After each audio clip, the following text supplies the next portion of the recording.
Well, happy insufferable Monday to anybody that's tuning in. You are here for a brand new episode of Longbox Punk. That's me. I'm Chris. I am the Longbox Punk, and I love indie comics, and I am stoked to have joining with me my pal Nick, my dude. Thanks for hanging out with me. This is great that we worked out the timing and all of those things. Yeah, man. Thanks so much for having me. This is awesome. I love it. Absolutely. So we're going to get into your recently successfully funded and still late pledges open available Kickstarter for Sussex chapters 1 and 2. But first, as a comic book podcast, I feel like I have to start with an origin story. So like, how did all this start for you? How did you get into comics? How did you start creating comics? Like, what led us to 2025 for Sussex chapters 1 and 2? Gosh, yes, it's kind of a long way. So I realized last year, I think it was, I've been writing comics for like 12 years now. Okay. Which I was like, that has flown by. It's crazy. Yeah. But essentially, I kind of always knew I wanted to pursue writing. There was always just that inclination to want to tell stories and craft narratives and do something with that. I just didn't really have an outlet for it. And in high school, I didn't really have like a circle of creative friends either, so it kind of never became like a natural thing. Okay. The only friend, like kind of creative friend I had, was an artist. It was this guy called Harry Hughes, and probably around the time that we were 17, 18, something like that, we were going out for lunch one day, and we were both sort of lamenting, and sort of like, I was saying, oh, I really want to go to writing, and he was like, I really want to go and do illustrating. And we sort of had this moment of like looking at each other, and we were like, wait, comic books. And so then over this lunch, we basically just sort of like conceptualized what the comic we'd want to do would be. And so we sort of just were spitballing ideas and running it. And the journey back from this lunch it was about 45 minutes maybe. And in that time, we seemed to just solidify an idea. And we were like, I think this thing could happen. So I sort of just went away, and for this whole summer, I just wrote this world backstory, first issue, this whole thing. It was spiraling into probably an unhealthy habit. And so then I finished it and gave it to Harry just before I went off to a music festival. And then he just got to work, and it was like suddenly pages came in, and it was like, we're doing the thing, like we're making a comic book. Yeah. And then put it out the following year, and that kind of just spiraled into this bigger thing where suddenly it went from like the two of us to then we went and got invited to a Comic-Con in Norway, and we met a whole bunch of other artists there, and suddenly we did this like anthology book with them that was set in the same world. That's awesome. And it just kept like growing, and we were just like, this thing is crazy. And then it's kind of just been following idea after idea, really. It's just sort of been whatever gravitates towards me in terms of what I'm interested in or kind of stories I want to tell. And I worked with Harry for like 10 of those years essentially. So it's just crazy. That's wild. Awesome. And like with a name like Harry Hughes, he was destined to be a comic book artist. I mean, that's like pure 60s Stan Lee. Yeah, he's an incredibly good guy, and his art is just immense. Like, he's always, every page he turned in as well, I was always like, this is insane. Yeah. And he was always like, yeah, there's this issue with it, or there's a problem. And I'm like, well, what are you talking about? Right. All I see is beautiful pages. Yeah. That's awesome. Yeah.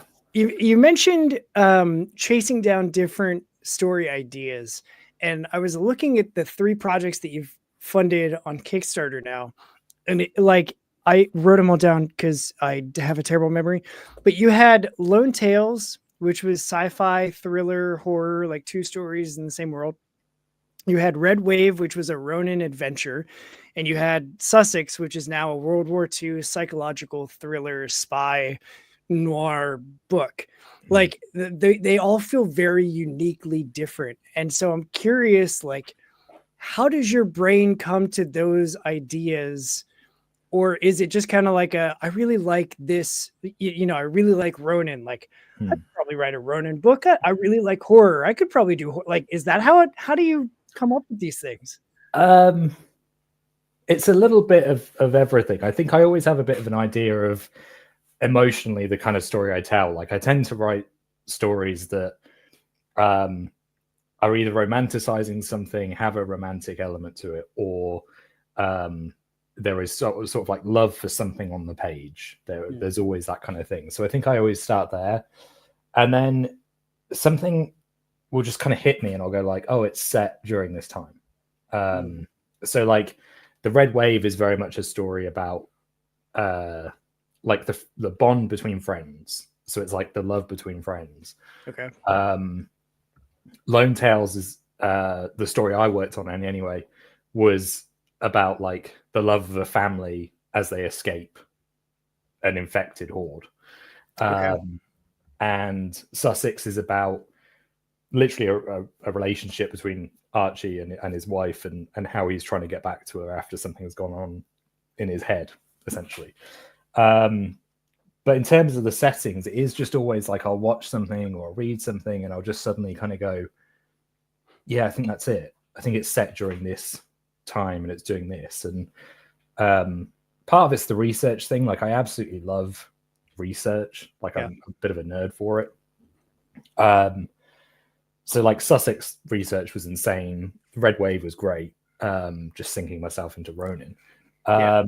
And like with the Snow Universe, which is what Lone Tales was set in, so much of that is drawing on sort of like English history in a way. There's like a little bit of kind of Guy Fawkes stuff. There's a bit of like 60s style advertising.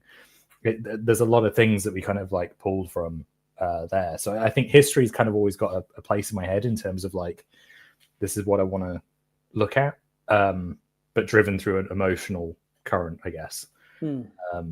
So yeah, it is kind of like a weird amalgamation of things. I sort of tend to jump between them, I think.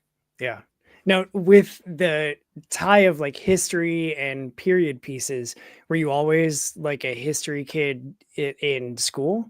Yeah. It was one of those subjects I think I always gravitated towards the humanities, probably because as I kind of always knew I wanted to write, and history was almost one of those classes. I was really fortunate that I had history teachers who were very passionate about the subject. And so they taught it as stories. So it wasn't kind of like learn your dates, learn, names of things, or what. It was very much like, here's the story of this and here's the story of this and how that all fitted together. That's cool. And I think that always kind of captured my imagination a little bit of kind of, I think it went from just being like something you read on a page to you sort of start to wonder, what was the music they were listening to at the time? What's the fashion? And it suddenly becomes this more like living thing in your head that, to me, was quite inspiring. It was kind of like, let's tell a story in this area. Let's do this. Let's do this. Yeah. And there's always interesting backdrops. Like that's kind of the thing, is knowing kind of what history is. You can kind of look at it and go like, the backdrop is this. So if we're telling a story about this, then it means, people are kind of aware. And I think that's always something fun to play with. So yeah, that's definitely cool. Now, speaking of like stories and histories, do you have, like, with this being a World War II detective, like all of the things that are going on in Sussex, did you have like a personal tie to World War II? Like I had both of my grandfathers were in World War II, and like I didn't hear any of their stories because they didn't talk about it until both of them had passed. And then suddenly like some of the stories were coming to light of like, oh yeah, he did this in the war, or like he was face to face with Nazis, or like this, that, or the other. Like, did you grow up hearing any stories like that? I did, yeah. Stories of relatives, and I don't think they informed Sussex in a way. Sure. I think because I knew with Sussex, it was a very specific thing of the special ops execs in terms of what they were doing and the secrecy of it, and trying to kind of like link that to my mental health, I think, was the thing. It was kind of like tying those two together.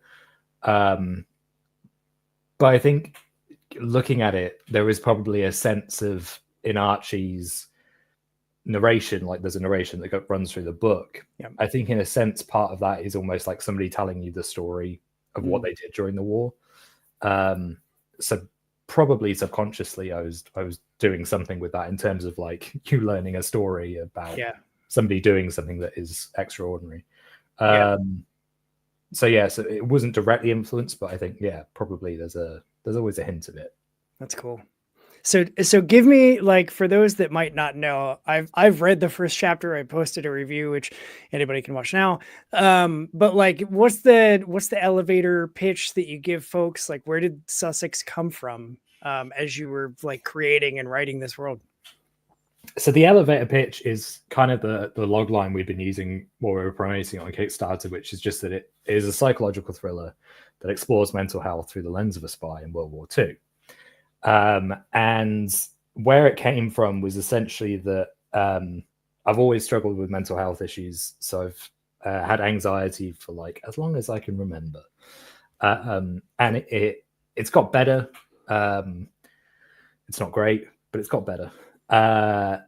And it's always kind of been a bit like detrimental to certain things. And so I've never really known how to kind of like approach it, talk about it, deconstruct it, whatever.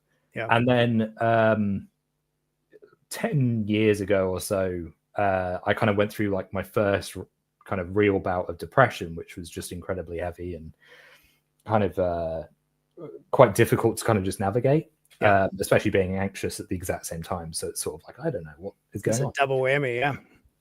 And so I was having these days where it was like I really just wanted to get out of the house, because being outside and being around other people and doing things and whatever was like a good distraction. It was kind of like I didn't feel as boxed in, I guess. And typical me, I was doing like loads of historical places. So I think I'd done like the Natural History Museum in London. I'd done the Science Museum. I'd done all these things.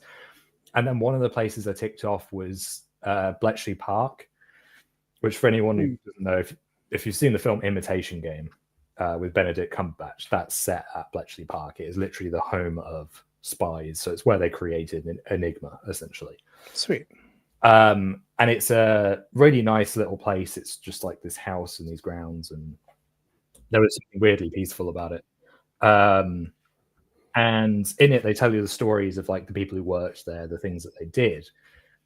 And I think when I was reading these stories, I was just kind of, because I was in this anxious and depressed state, I was like, I could not do this. Like my mental health, I would, keeping a secret or trying to do something or make these decisions would just break me. Like I wouldn't be able to handle it. I could not bear that weight.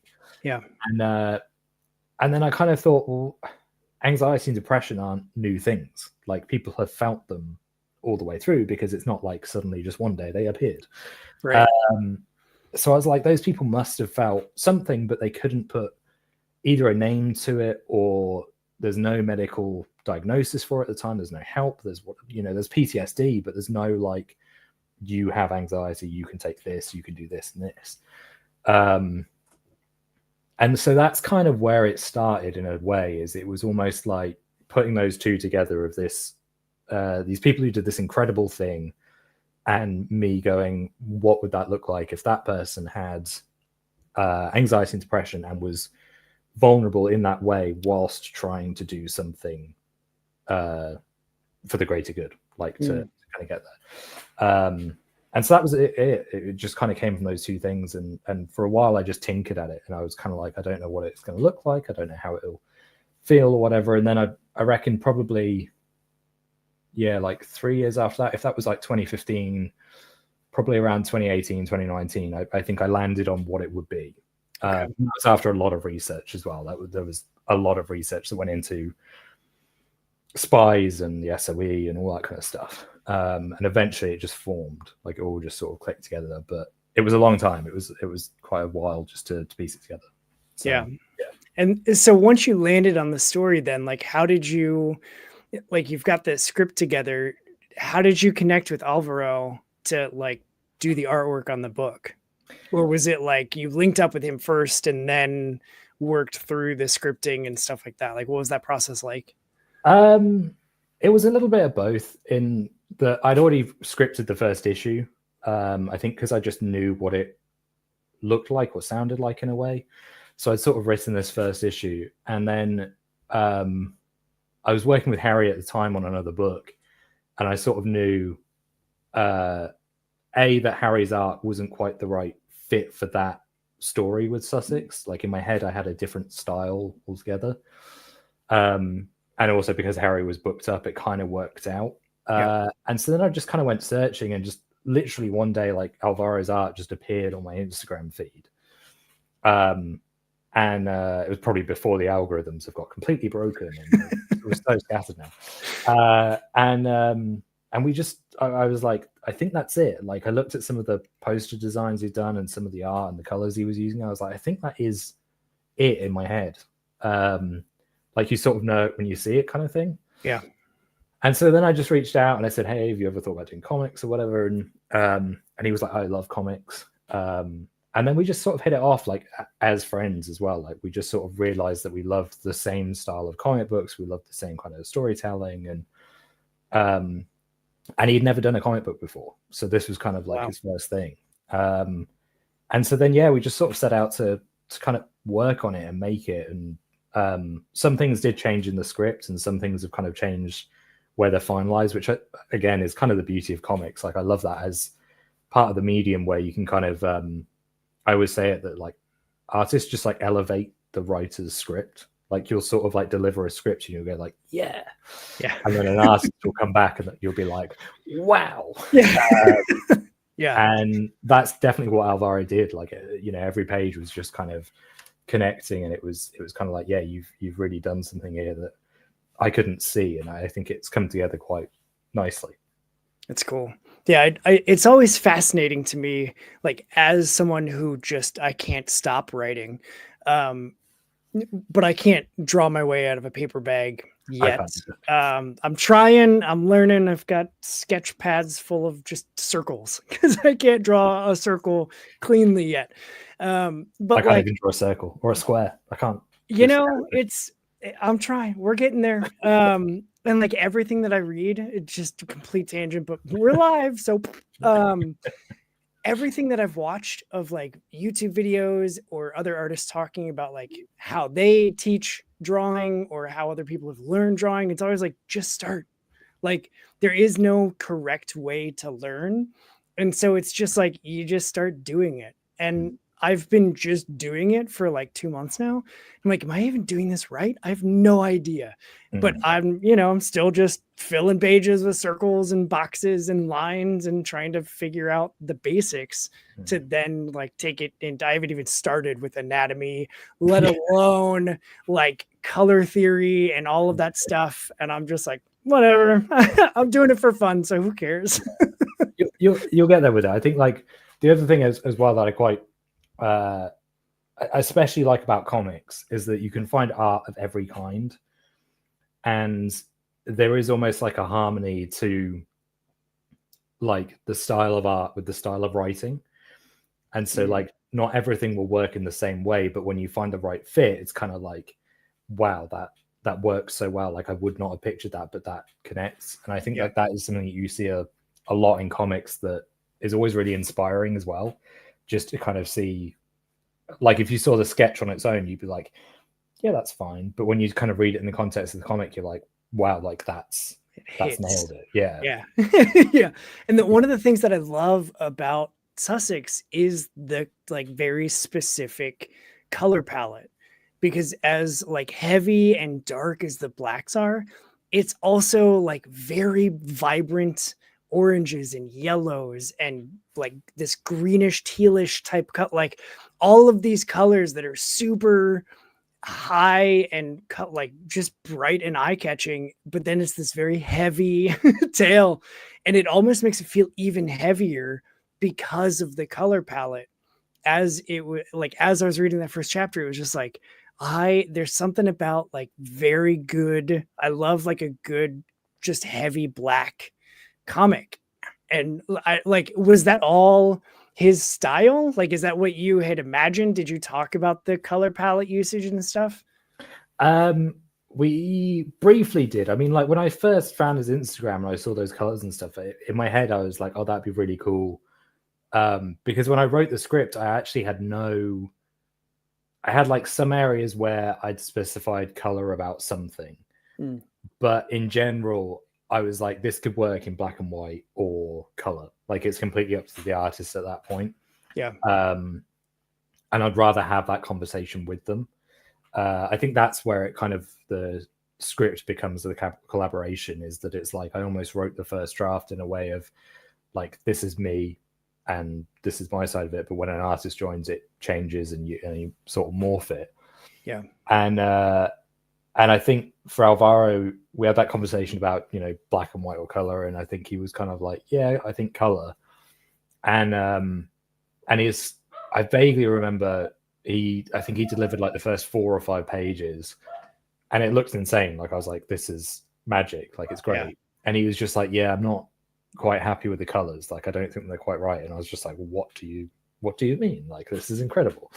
And then he went away, and as he was finishing off the rest of the book, he redid the first 5 pages to kind of match the color palette that he'd started doing later on. And suddenly it was that more vibrant style. It was like way more out there, and it was just kind of like, whoa. So a lot of that did come specifically from Alvaro in terms of him just kind of being like, I think I see it this way. And it was one of those things that then when I started going through the pages and sort of like looking at them against the script, you just sort of realize like, it is that nice juxtaposition between the story that is about my mental health, but it's a book that looks really beautiful. And it's kind of like, oh, you've managed to make my misery kind of nice. So yeah, like that I think worked really well. And it wasn't something that, you know, I'd scripted, so it was all him, which again is nice for that collaboration feel, I think. Yeah. Yeah. It's, I mean, it definitely like it's impactful reading it. Especially then like the deeper you get into the story and the more of the like emotional struggles that Archie's going through, then it starts to become like, oh gosh, like I was completely misled at the beginning with these bright floral colors, and now we're talking about this really deep stuff, heavy stuff. Like, was it hard for you because it gets into exploring mental health? Like, was that hard for you to put on paper, or was that like more therapeutic for you to just work through? Yeah, it was quite a weird one. There's the really long answer. Do you want the really long answer, or do you want the short answer for this one? Whatever you want, man. I have no time frames. You're the one that's late at night. So the long answer is, after that, around that time that I was going through the first bout of depression where I'd done Bletchley, I don't think I was in therapy yet. I was waiting to get on because there's usually a bit of a wait. And then when I got into therapy, one of the first things they tried was where you like write down when you're feeling anxious, like everything that's in your head. And it made me worse because I don't know if it's because I was a writer. And so like, it was like you're critiquing your own feelings in a way. Like this isn't good enough. This isn't good. And that kind of didn't help. So it was quickly abandoned in terms of like, let's try that. And I never felt comfortable writing a story about me. I think if I could draw, maybe it'd be different and I could do like autobiographical and I could be like, this is all me. But in a way, because I knew that I was going to invite somebody in, I was like, I don't feel like it could be about me because it's weirdly egotistical to be like, can you draw a story about me? So, and I'm sure there are people who've done it and they're great. In my head, it was just like, I can't do that. So I kind of knew in a way that it was going to be a struggle to figure out how to do it correctly, I think, where it wasn't just it's Nick on the page. It was like, I have to be this character. So as much as the things he talks about are me, also his actions aren't what I've done. Like, I've never been a member of the SOE, or that's too bad. I guess wasn't in World War II. So I kind of knew that, you know, I'm bending things there, but the narration that runs through the sort of conversation he has with the reader, essentially, they are kind of my thoughts in terms of like just the questioning yourself, the sort of being very lost and trying to kind of find your way through something. That was all very me. And when I first scripted it, that wasn't as heavy. Okay. So in like 2018, 2019, when that script was going around, it was kind of lighter on the narration and more dialogue heavy. And then so we'd done a Kickstarter for it back in 2023, and it was unsuccessful, but it was probably just because I was also in a very bad mental state at the time, ironically. And then when I came through this last year, which was around October time, I'd sort of gone through another wave of it and had gone through more therapy. And reading it back, I was like, oh, I don't think there's enough of my thoughts. And I think this might be therapeutic in a way. Now I've come through it again to kind of embellish it a bit more and put a bit more of me in there. And so that's where the narration really hammered up. Like there's way more of it now than there was had it come out in 2023. And that's come from me going through another kind of round of depression and therapy and everything. So yeah, that was hard, but not, it wasn't like breaking me to write it. I wasn't kind of like, this is incredibly difficult. It felt therapeutic. Where it then felt difficult is as we got nearer the funding goal on the Kickstarter like 3 weeks ago, I then started to suddenly be like, oh my God, this book is actually about my mental health and people are going to read it. And I was like, this is kind of terrifying. And so there's probably a point, like if I ever go back through my social media, where the book goes from being like, I'm really excited to I'm terrified, but also excited. And that was just purely that kind of like journey of kind of being like, oh, this thing might actually have legs now. And that kind of means like a bunch of people are now going to read like these thoughts that I've been having about myself and whatever. So so that's kind of the long answer for you. Yeah. No, see, that's perfect. I, not that you went through all that, but you know, the the answer of getting it to there. You mentioned that you tried to kickstart it before and it failed. What was the process like for you after that first one didn't fund, and then getting back to launching it again just like a month ago? So I think part of the reason it didn't fund is just, as I said, like I was basically already in depressed mode. I just didn't realize it. So I'd done one Kickstarter for Lone Tales, I think in the summer. And then we were doing Sussex in October or November. And I think somewhere in that middle bit, something like triggered. And I was kind of like, ugh. And promoting it and kind of going out and speaking about it. Like whenever I look back at it, if I look back at the podcasts I did or whatever, it looks like somebody who's kind of like struggling, or at least I can kind of see it. Yeah. And so the Kickstarter for that ended, and then I went off and did Thought Bubble with Harry, and we were sort of like Thought Bubble was like Harry and I together. We'd done Lone Tales, and we were sort of ending working together because Harry wanted to go off and do some stuff, and I was going to go write a novel. Yeah. And so we were like, okay, this kind of works. And it was kind of like another massive change. So it was like in the space of these few months, I was having these like huge structural changes to the way that I was kind of like living. And got into January, and I was speaking to Alvaro about like, what do you want to do with the book? Like, do we leave it? Do we just abandon the project? What do you want to do? And I think he was very much like, look, it's my first comic. I would love to see it happen. Yeah. And he likes World War II stories, and he was very kind of interested in it. And I said, okay, let's do it again, but let's do it with a chapter 2. So we're doing like half the story this time rather than one chapter or whatever. We'll do those 2, and we'll do it in like a year's time, because I kind of think I need to go figure something out. And then that kind of became last year, was just me figuring stuff out, writing chapter 2 a little bit while I was doing that. And sort of speaking to Alvaro here and there throughout the year to be like, okay, yeah. And then eventually, I think, around October time, is when we really kind of dug into it, and we're kind of like, this is what the Kickstarter is going to be, this is what everything's going to be like, and that stuff started to click into place a bit easier. Just to kind of I don't know, it felt more like I had the energy, and I was kind of like a bit more prepared. Like, I'm absolutely knackered now after the but like going into it, I at least felt like I wasn't drained, and my head was splitting into 3 million pieces. Yeah.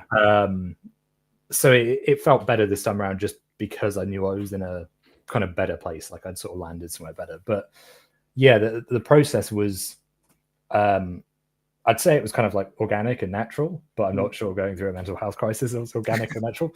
But it felt that way in the sense of like being able to write chapter 2 as you're going through another thing kind of felt like, yeah, cool. I kind of had an outlet, I think, which was nice. Yeah. So that was it. Again, kind of, yeah, fitted together nicely. Yeah. So do you plan on having any more, depressive states that you're going to write more chapters through?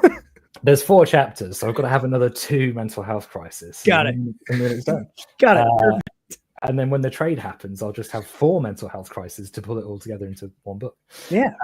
No, I think like for chapters 3 and 4, again, like as I was going through all of this stuff last year, I remapped out chapter 3 and 4. So I kind of, I originally had like more of a, not an action plan in terms of like, it was a bit more actiony, a bit more kind of like, I think back then I was probably a bit more concerned about momentum, and I was a bit more like, this thing just needs to like have pace and drive. And then sort of realized going through the mental health stuff that I was like, maybe it doesn't, maybe it actually just needs to lean a bit more into like the psychological thriller, and it can kind of have sporadic action, but really it's about this guy's mental health and his journey home. Yeah. And that's kind of where 3 and 4 came a bit more naturally. So yeah. So now I'm like pretty much at the end of chapter 3 and into 4 at the moment. Nice. So nice. You could always do what my pal Chris says and just let all of your depressive states put on one giant trench coat and just yeah. That's gonna be it. Wearing me down. Right. Yeah. So no, I mean, as someone that has also gone through the depressive states and dealt with anxiety and all those things, like it's encouraging to hear someone who's gone through that stuff also say like, yeah, you work through it and it's not always easy, but like you come through it, and it just, that's a time of life or whatever. I hate saying like, that's a, what season are you in right now? Feels really weird to me. I used to work at a church and they were always like, it's just, it's a really humble season for me right now. I'm like, I don't like the word season but like knowing that life is cyclical, right? And part of that cycle is going to be the high highs and the low lows. When you're in the lows, it's like where everything is low, like everything just is low right now. And like, was it this might be too personal, and if it is, totally fine, just tell me. Like when you were in the low lows and you were like figuring all that stuff out, what was it for you that like helped you get you to the other side of that cycle, to like get out of that downswing? It's funny again, like this changed. So in 2015, a lot of like ruminating on it and kind of like deconstructing what I'd gone through or like the situation I was in, and almost like breaking it down into little pieces helped me to manage it, because I was able to be like, this piece is this is this, and then I can kind of stack them in a way. Yeah. Last year's one, or the end of 2023 to last year, was like the opposite. Like I'd ruminated too much. Got it. And caused a whole bunch of problems in my head. And so it was kind of like, I don't know how to go about this, because I'm so used to putting things into pieces. And so that was again where like this round of therapy kind of like helped. And one of the things I think that pulled me through it in a way was kind of like finding my way back to art in some way, as kind of weirdly, possibly pretentious as that sounds. It was kind of, I think I'm somebody who I place like this huge value on art in any form, and it's probably because a lot of my friendships and like even my relationship and stuff, a lot of it is based around shared interests of art. So it's kind of like, you like this TV show or comic book or whatever, and I've realized that I wouldn't have those close-knit friendships were it not for art. In my head, it's kind of like sports fans when they just click with other sports fans because they're like, we love this thing equally.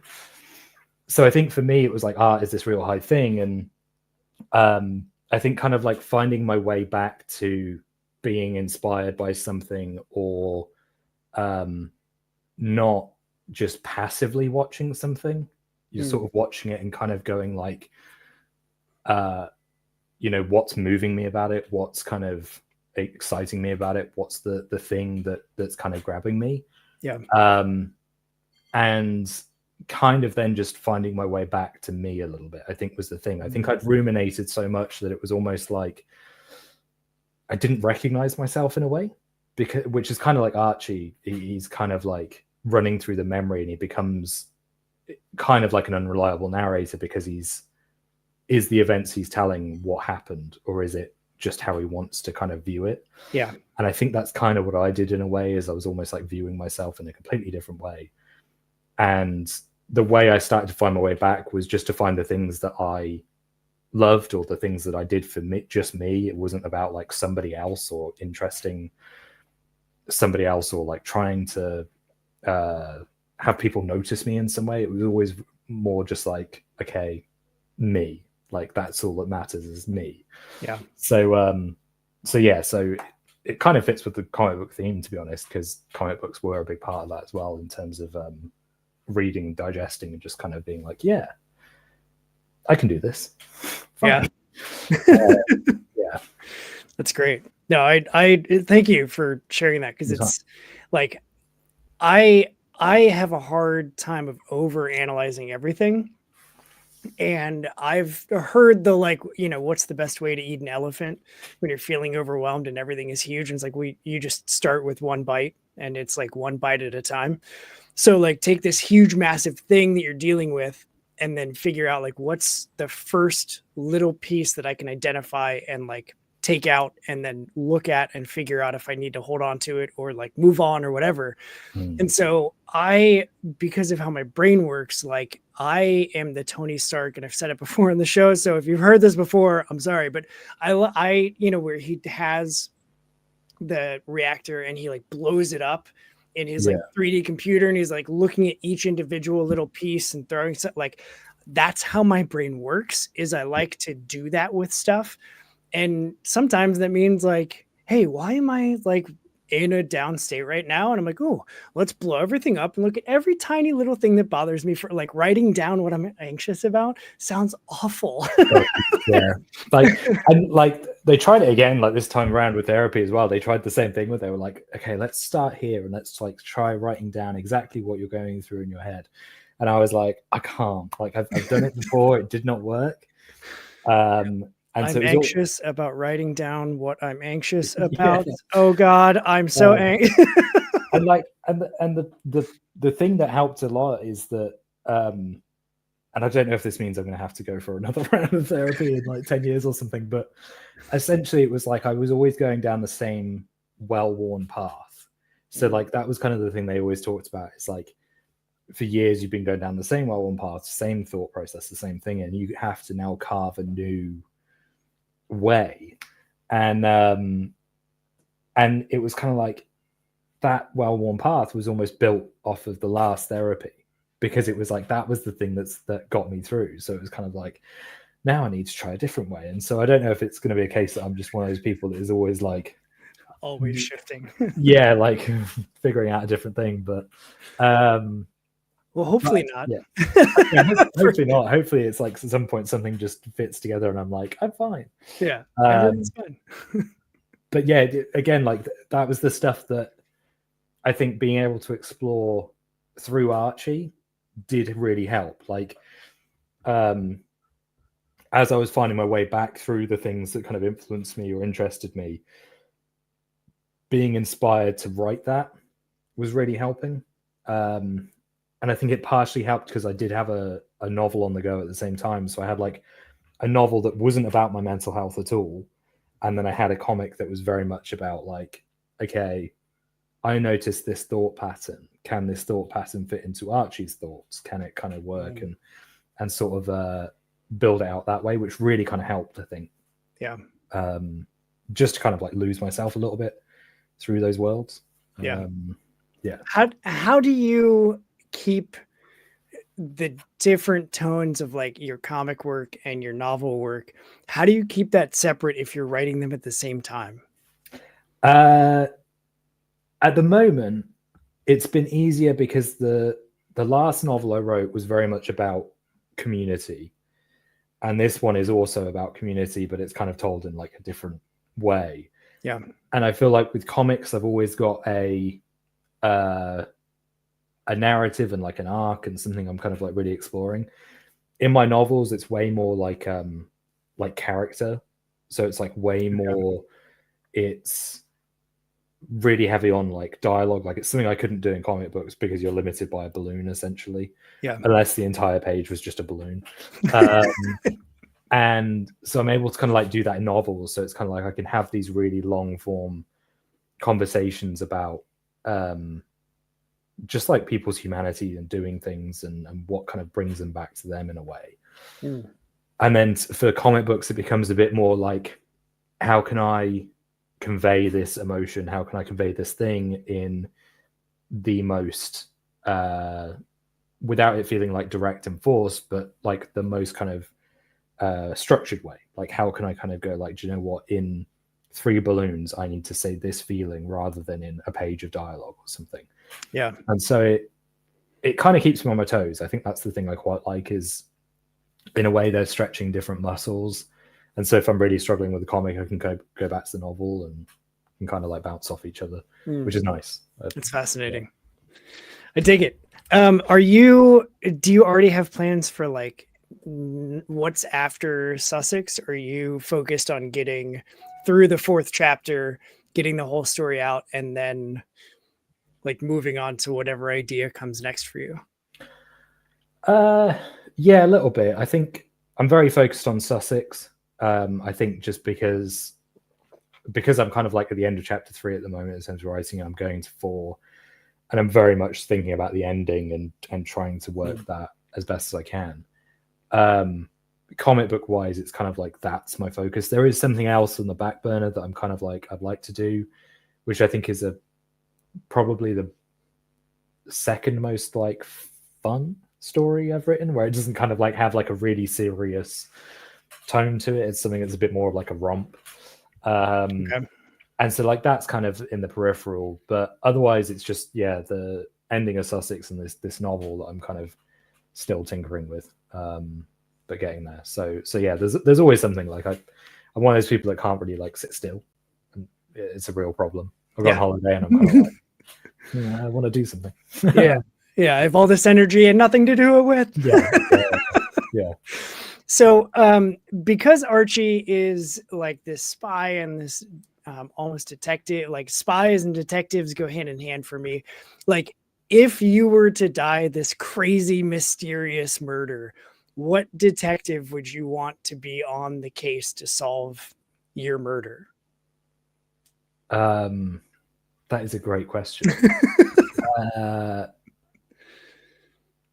I've completely blanked on his name. Is it Benoit Blanc from Knives Out? Oh, yeah. Character. Yeah. I'd probably want him. I think that'd be. That's a great answer. See, I was immediately like, Inspector Gadget.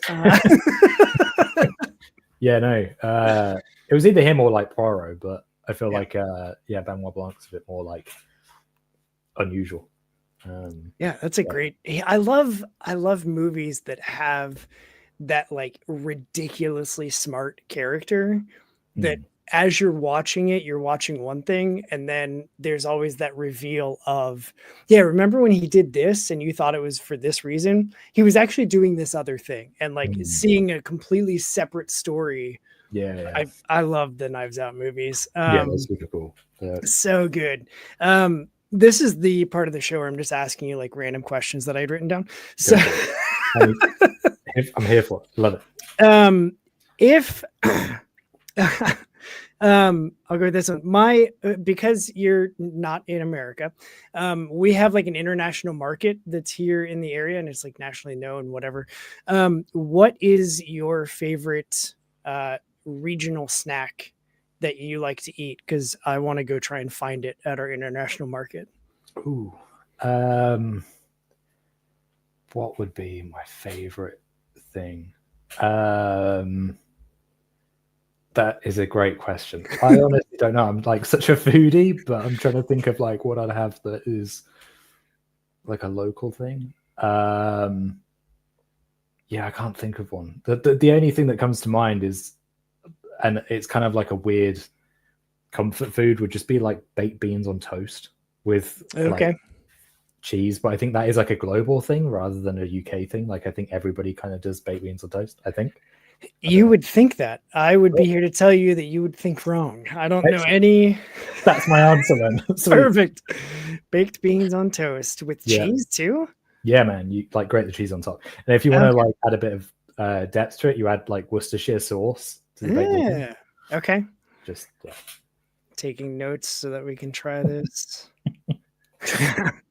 And however you spell Worcestershire, that's close enough. The next one is you said that like rediscovering art was fundamental for you for rediscovering and getting more in touch with who you were. Do you have a favorite artist? And like, why are they your favorite artist? There's so many. The top two off my head, just because I've been looking at their art like in the last couple of days. I love Carl Kopinski. He's amazing. Joelle Jones as well. Like, just stunning. Yeah. Like she did Run on Catwoman. I just thought it was amazing. But also like Lady Killer is phenomenal. It's so good. Yeah. So yeah, like those two always come to my head because I feel like anytime I see their art, I'm always just like, yeah, that's great. Like, just it's great. So I'll go for those two. All right. And then my last random question. Your social media handle is Goody182. Is that Blink-182? It is. Yes. What's your favorite Blink song? Oh, it's like the worst question. I know. So I like asking it.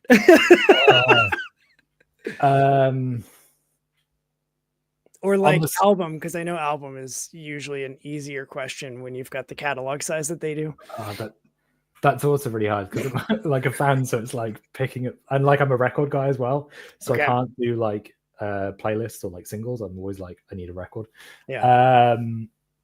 Song, I'll go for Not Now, just because there's something about the structure of it that I've just always loved, and like lyrically, I think it's great.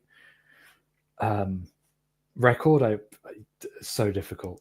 Like I don't think I can pick. Yeah, that's fair.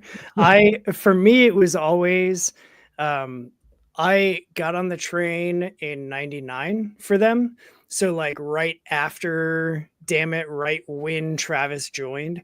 And then I went back and retroactively because I'm a completist and I was like, I need to listen to and own everything. And so like I even had a demo EP of Fly Swatter at one point. But like for me, it was Take Off Your Pants and Jacket, like that album, because I can mark periods in my life as to what Blink-182 album I was listening to. That's the exact same for me. And Take Off Your Pants there was so much going on for such a silly title. Like that album got me through a lot of really heavy shit.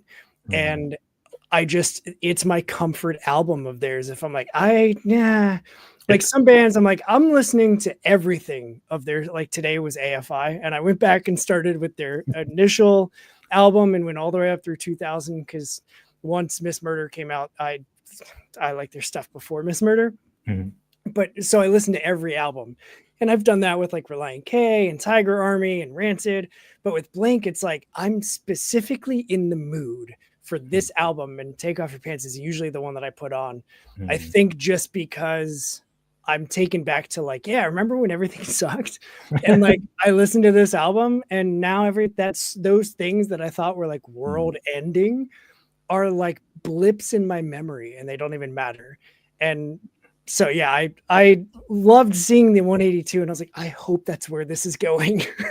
Yeah, like it's that same thing that I feel like they kind of like do like soundtrack these specific moments of my life, and it is very, very strange. Like whenever I listen to Take Off Your Pants and Jacket, it's like I'm very much reminded of really being in skateboarding, and it being like the point where I realized I was like very much into skateboarding. It wasn't just like a passing hobby or something. It was like, this is part of my identity. This is like everything. And so like that record always reminds me of sort of like really learning to skateboard, which was awesome. Yeah. And then like the self-titled record afterwards just is sort of like the period of where I realized like what music meant to me. And like that record is this kind of like time capsule of like, if I'm struggling to like find new music or like find a record to suit writing, because I can't write to silence, and like some writers can. I need music in some way. Self-titled is like the record I can listen to that will like clean the slate. Okay. So it's like if I just need to like reset before going into something else, it's like that record is what I'd choose. But yeah, they really do kind of like soundtrack these different moments of my life. It's just... And so you can listen to self-titled and not just like stop what you're doing. Do you end up like typing the lyrics? Because anytime that I try writing, when I'm listening to an album that I'm familiar with, I'm like, oh yeah, I really like this song. And then suddenly I'm typing the lyrics. I'm like, damn it, that's not at all what I was trying to do. No, like funnily enough, no. It, like my writing to music thing sort of is again, I think it goes back to that kind of like writing something emotional, or like the fact that all my stories seem to have this romance or some form of romance to the middle of them. Yeah. That I think there are certain songs or music that will like capture the right feel or like the right emotional beat. And so I kind of don't kind of get sucked into like writing the lyrics. Like I'm not kind of like finding the equilibrium there. I'm kind of like, I'm just in the zone. Other things, so like the Red Wave or Sussex, where it's like more period piece stuff, that I can't write to modern music. Like I have to find either a score or music from the time or something that fits it.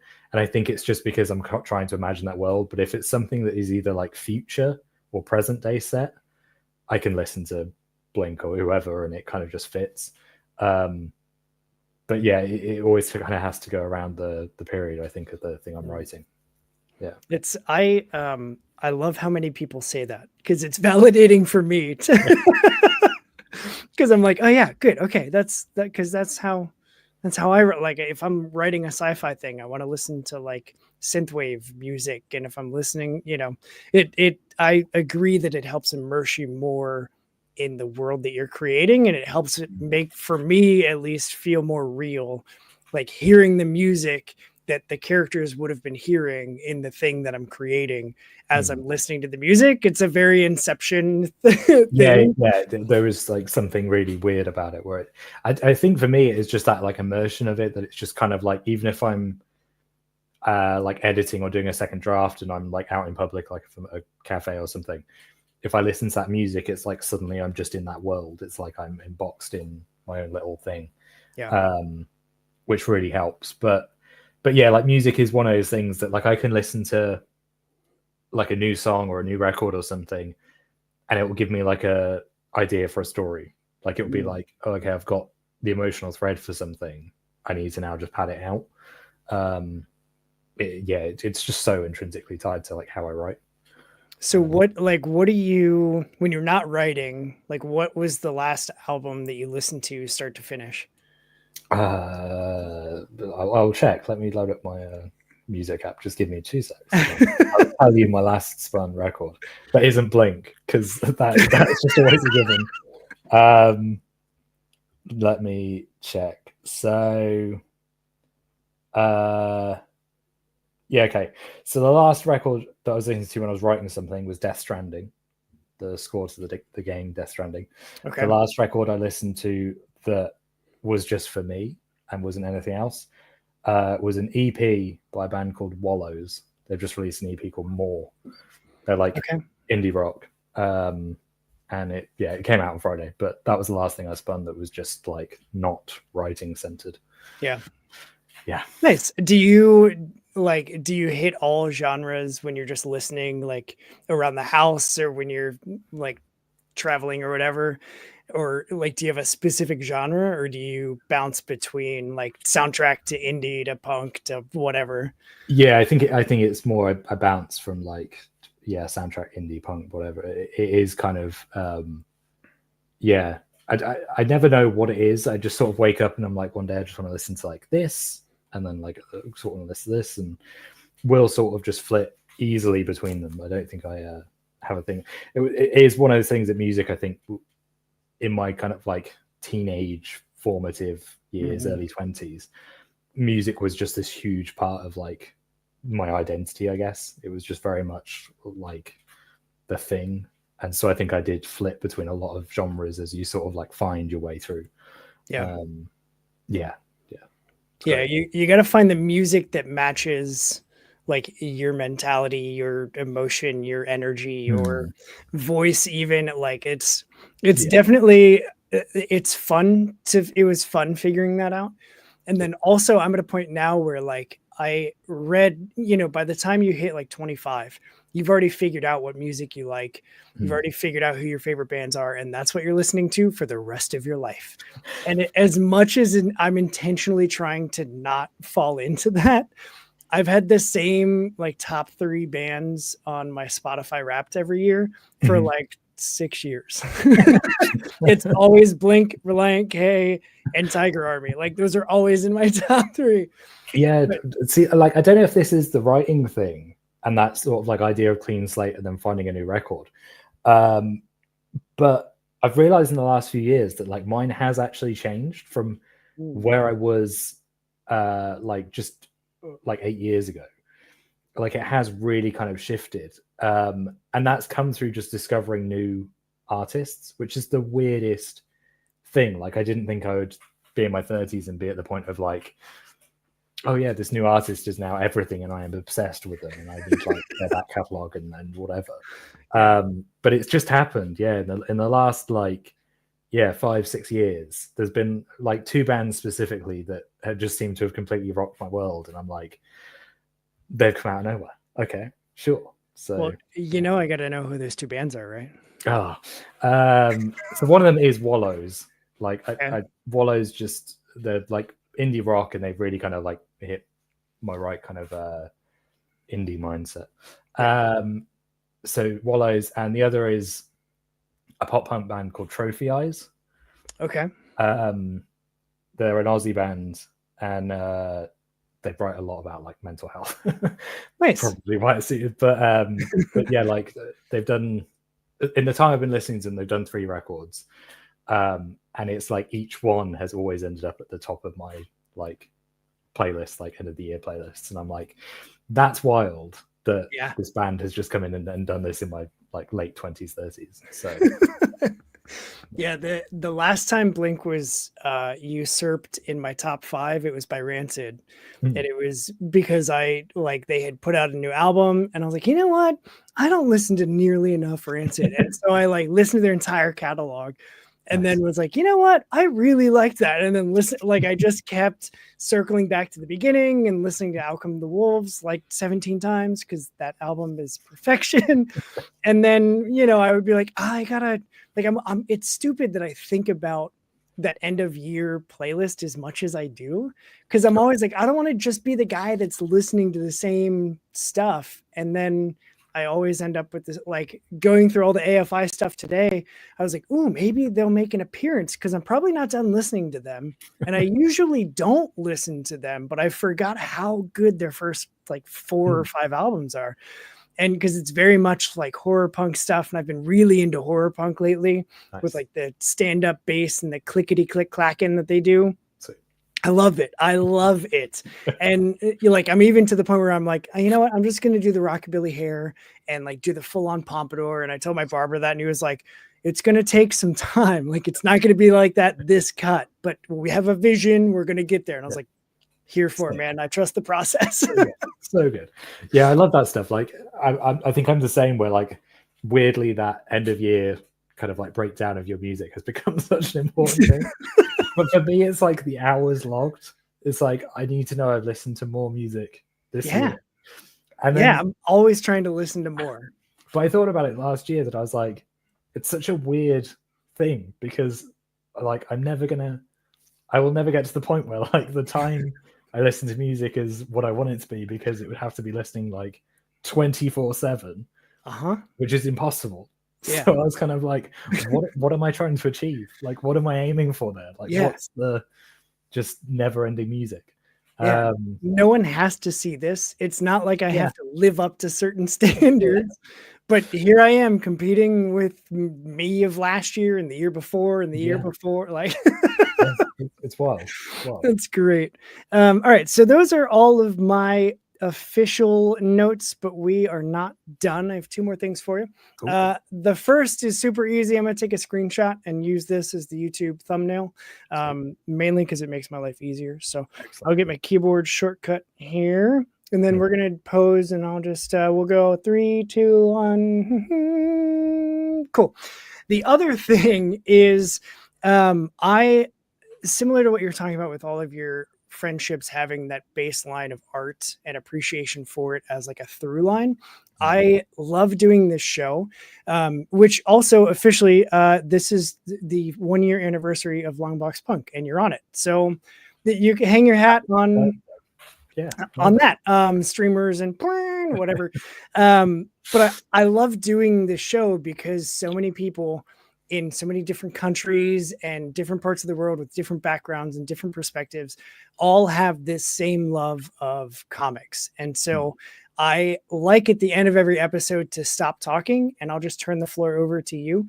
If there's anything you want people to hear from you, it could be a sales pitch of why they should go do a late pledge of Sussex. It could be about why beans on toast is the greatest. Do you eat that as breakfast? Is that a breakfast thing? It's like a lunch snack. Some people would have it for dinner. Like, it's traditionally like a student dinner as well. Like, it's kind of like the bank's running low, but you can get a pack of 4 baked beans for like £2 or something. But it's that kind of thing. Yeah. Okay. Yeah. But yeah, it could be why beans on toast should be widely eaten around the world. The content doesn't specifically matter so much, that I just want to make sure that any message that you want people to hear from you, they get to hear. So the floor is yours, Nick. Oh, pressure. There's 2 things that I'm going to say, and both are comics related. And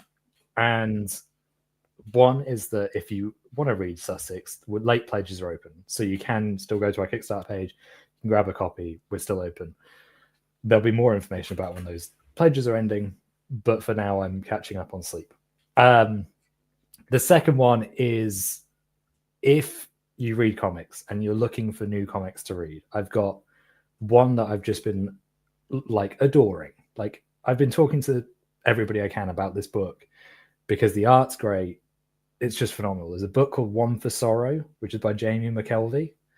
It's through Distillery, and it is phenomenal. Like, art's great, writing's great. It's one of those books where I finished it and I was like, I feel like I've just come out of a world. Like, in one issue, I have fully just embraced a world, characters. I can hear them. I can smell the world. It's wild. It's one of those like sensory issues where you're just kind of like, finish the book and you're like, I need the next issue because I want to be back in there. Or you just read the issue again. But yeah, there'll be the 2 things. Like, go away, read comics, love art. That's pretty much it. I take it. Yeah. And just because I want to get your permission. So Chris and I are writing a comic series together. He's doing all the artwork and then we're collaborating on the story and stuff like that. But Beans on Toast would make an excellent band name. I feel like it might be. I feel like there might be a band called Beans on Toast. If there isn't, there should be. And they should just be like a crusty punk. Like, we're Beans on Toast. And like, oh man. So that might have to make it into our he said it is a band. Well, shoot. All right. That might have to make it into our series though, because that's a killer name.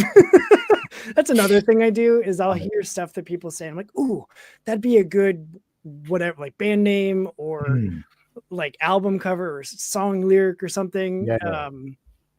So yeah, definitely going to steal beans on toast, and maybe we can figure out a way to make it our own. Toast on beans, cheese on cheese, and beans and cheese. Yeah. I don't know. There's something there, and we'll figure it out. But Nick, thank you for hanging out with me, staying up late to chat comics and mental health and all of the thing and arts and the beauty of it. I feel like we need to hear that more often, and comics are a lot of times looked at as just this thing that like, so kids read comics, right? Oh, superheroes. And it's like, no, like comics are an art form. And when you have people creating them that appreciate them as art and are creating books that are meant to be viewed as a piece of art, that's all cylinders firing. And I would love to have all comics do that. So thank you for making art and sharing it with everybody. I'm stoked to read the second chapter and then the third and fourth chapters, hopefully with positive energy for you, all things considered. But yeah, thanks for hanging out with me. If you have watched this, listened to this, enjoyed this, laughed at this, now want to go eat beans and toast, let us know in the comments. Do the YouTube stuff. You know what the things are. I don't do that because I don't care. And then if you want to go to the campaign, I have it linked in the description below. So you're 2 taps away from late pledges. So it's super simple to get to Kickstarter. I've also got Nick's Blue Sky and Instagram. Those are the 2 you gave me, right? Yeah. Perfect. So I've got both of those linked so you can keep up with Nick to stay in touch and share where you're eating your beans on toast with him directly. I hope you get so many DMs of like, I'm eating beans on toast next to a river. I really hope that comes true for you. I'll let you know. It'd be great. So beans on toast. But yeah, that's, man, this was a fun conversation, and I have a hard time ending these because I'm in the Midwest and we don't know how to say goodbye. So thank you. Hang tight. After I end this, I got logistics for you. But for everybody else, what's a good podcast without a good tagline? This one's mine. Go do what's good for you, punk. Read some indie comics because we are out of here. And stream. And then we dance.